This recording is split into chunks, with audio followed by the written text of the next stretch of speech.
being an architect in Chicago, you're in such a diverse city, as well as it's it's a large running library of what has already been attained in architecture. And so, as I look more closely during my commutes or um, just walks in the city, I began to realize that there are a lot of parts that come together to make a building successful, let alone the whole city. And so architecture exists beyond the city or the buildings, and it flows into our culture and continuously challenges how we understand things to be. And so having the context of Chicago run parallel with my studies here at the School of Architecture is an amazing resource to have in my back pocket.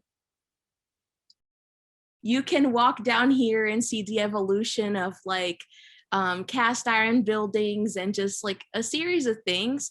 And you get also to see this the way that Chicago architects work with that history. I think it's really unique here that you legitimately get to see that people here or the architects here take into consideration the history of what's around it because everything just blends in really well together, which I have never seen in another city.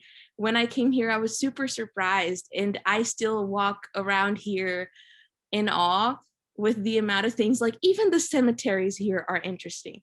I love the Graceland Cemetery up north, and it's just like you just have so much to do in Chicago when it comes to architecture specifically, right? That to me that is the biggest advantage of the campus. It's a beautiful campus. Yes, it is. I love walking around it, but the fact that it's in Chicago is just the best thing about it. I thought it was so important to discuss buildings and then walk past them and be like, oh, I learned about that. Like I'm trying to think one of the biggest things was like when I did the inland steel building for 200, I thought it was the coolest thing that I could just walk up to it, go inside and see it. Like often in architecture, we talk about all these buildings all over the world that you probably are never going to see. Like that's kind of depressing, but like you may not see. So I thought it was like very, very important to me that I could talk about this building and then go see the building and experience it. So I wouldn't have done that differently. Like my experience studying architecture in a city where I could actually go to those buildings was the best.